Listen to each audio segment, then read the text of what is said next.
2 நாள் பயணமாக தமிழ்நாடு வருவதற்காக பிரதமர் நரேந்திர மோடி மாலத்தீவிலிருந்து புறப்பட்டிருக்கிறார். ஒருபுறம் தூத்துக்குடியில் நிகழ்ச்சிக்கான ஏற்பாடுகளும் செய்யப்பட்டு வருகின்றன. அங்கு இருக்கக்கூடிய விவரங்களை செய்தியாளர் முரளி கணேஷ் வழங்க கேட்கலாம்.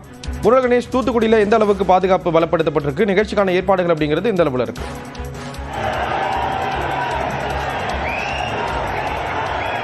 ஸ்ரீராம், பிரதமர் மோடி சரியாக ஒரு 7:50 மணி அளவில் தூத்துக்குடியில் புதிதாக அமைக்கப்பட்டு இருக்கக்கூடிய விரிவாக்கம் செய்யப்பட்ட விமான நிலையத்தினுடைய தொடக்க விழா நிகழ்ச்சியில் கலந்து கொள்வார் என்று எதிர்பார்க்கப்படுகிறது.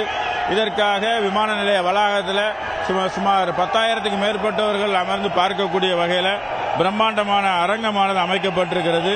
இந்த அரங்கத்தில் இரு பிரிவுகளாக மக்கள் அமர வைக்கப்பட்டிருக்கிறாங்க. நாம் அந்த காட்சிகளை தான் காட்டிக்கிட்டு இருக்கோம். பிரதமர் வருகையொட்டி பாஜகவினர் பிரதமர் மோடியை வரவேற்கக்கூடிய வகையில் மோடி மோடி என்ற கோஷங்களை எழுப்பி கோஷங்களை எழுப்பி வருகின்றனர். அதே நேரத்தில் அதற்கு எதிராக அமர்ந்திருக்கக்கூடிய திமுகவினர் ஸ்டாலின் வாழ்க என்ற கோஷங்களை எழுப்பி வர்றாங்க. இன்னும் சரியாக ஒரு 8 மணி அளவில் மேடைக்கு வரக்கூடிய பிரதமர் சுமார் கிட்டத்தட்ட ஒரு 4,900 கோடி ரூபாய் மதிப்பிலான புதிய திட்டங்கள் நிறைவடைந்த திட்டங்களை தொடங்கி வைத்து பொதுமக்களுடைய பயன்பாட்டுக்கு அர்ப்பணிக்க இருக்கிறார். ஸ்ரீராம், விரிவான தகவல்களை கொடுத்தீங்க. நன்றி முரளி கணேஷ். தற்போதைய விவரங்களுக்கு